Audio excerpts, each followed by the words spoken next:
प्यारे बच्चों, आप सबको नमस्कार। मैं महिपाल सर। देखिए, आज हम चर्चा करेंगे साइंस के बारे में। साइंस का हमारा सबसे पहला टॉपिक है प्रकाश। प्रकाश के अंतर्गत आता है reflection of light and refraction of light, प्रकाश का परावर्तन और तथा प्रकाश का अपवर्तन। अब देखिए, सबसे पहले हम पढ़ते हैं प्रकाश की डेफिनेशन। लाइट की डेफिनेशन: प्रकाश एक प्रकार की ऊर्जा है जो हमारी आंखों पर संवेदना उत्पन्न करती है, जिसकी सहायता से हम दूरी वस्तु को देख सकते हैं। यानी कि संसार की सभी वस्तुओं को हम प्रकाश की सहायता से देख सकते हैं। तो इस प्रकार से प्रकाश एक प्रकार की वो ऊर्जा है जिससे हम पूरे संसार को देखते हैं।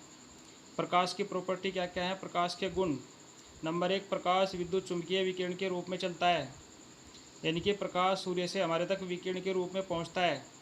नंबर 2, प्रकाश की चाल 3 × 10⁸ मीटर प्रति सेकंड होती है, यानी कि प्रकाश जो है 3 × 10⁸ मीटर 1 सेकंड में चलता है। नंबर 3, प्रकाश सरल रेखा में गति करता है, यानी कि प्रकाश बिल्कुल सीधी रेखा में चलता है। प्यारे बच्चों, अगर प्रकाश के रास्ते में कोई वस्तु आ जाए तो उस वस्तु की केवल छाया बनती है, यानी कि प्रकाश उसको पार नहीं करता। अगर वो वस्तु अपारदर्शी है तो उसके इधर उधर को नहीं जाएगा, उसकी छाया बन जाती है। इससे सिद्ध होता है कि प्रकाश सदैव सरल रेखा में चलता है, सीधी रेखा में चलता है। नंबर 4, प्रकाश के लिए माध्यम की आवश्यकता नहीं होती है, यानी कि प्रकाश बिना माध्यम के ही चलता है। नंबर 5, चमकदार सतह से प्रकाश का परावर्तन होता है। परावर्तन का मतलब है कि प्रकाश का किसी चिकने परत से टकराकर वापस लौटना प्रकाश का परावर्तन कहलाता है। तो जब प्रकाश किसी चिकने परत पर टकरा पड़ता है तो उसका परावर्तन होता है, यानी कि वो वापस लौट कर आता है। नंबर 6, प्रकाश अपारदर्शी माध्यम से नहीं गुजर सकता। अपारदर्शी माध्यम प्यारे बच्चों वो होता है जैसे लकड़ी, दीवार, अगर हम उस पर प्रकाश डालें तो उसके आर पार नहीं जा सकता, बल्कि जो पारदर्शी वस्तु है जैसे कांच, उसके आर पार जा सकता है। तो इस प्रकार से ये प्रकाश की डेफिनेशन और प्रकाश के प्रॉपर्टी हुई। उसके बाद अगला टॉपिक चलता है हमारे पास प्रकाश के आधार पर वस्तुएं हमारी दो प्रकार की होती हैं।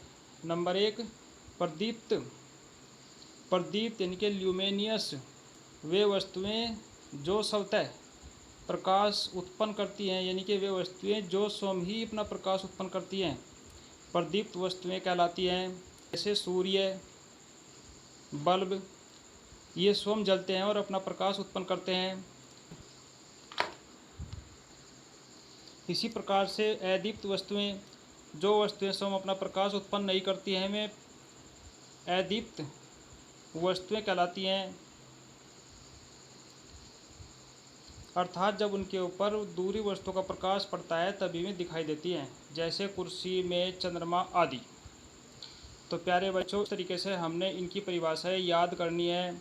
आगे चलता है हमारे पास प्रकाश किरण पुंज, यानी कि पुंज का मतलब है प्रकाश का किसी एक दिशा में समूह के रूप में चलना, उसे कहते हैं प्रकाश किरण पुंज।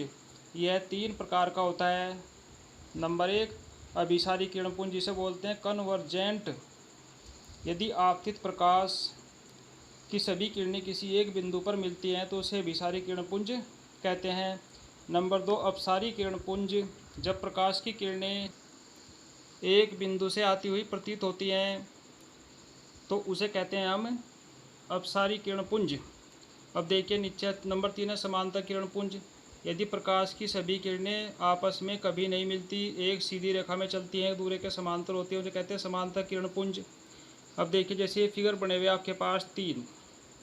पहला है अभिसारी, यानी कि प्रकाश की किरणें आकर के एक बिंदु पर मिलती हैं। नंबर 2 है अपसारी, अर्थात प्रकाश की किरणें एक बिंदु से चारों तरफ फैलती हैं, डाइवर्ट होती हैं, डाइवर्जेंट इसको बोलते हैं। तीसरा है समांतर, अर्थात प्रकाश की किरणें बिल्कुल एक सीधी रेखा में चलती है। तो प्यारे बच्चों, इस तरीके से जो है हमें ये टॉपिक याद करने हैं। उसके बाद में हमारा अगला टॉपिक चलता है प्रकाश का परावर्तन, जिसका वर्णन हम आपको अगली वीडियो में विस्तार से समझाएंगे। अतः आप वीडियो को ध्यान से देखना और याद करना तथा वीडियो को सब्सक्राइब करना प्यारे बच्चों। धन्यवाद। जय हिंद, जय भारत।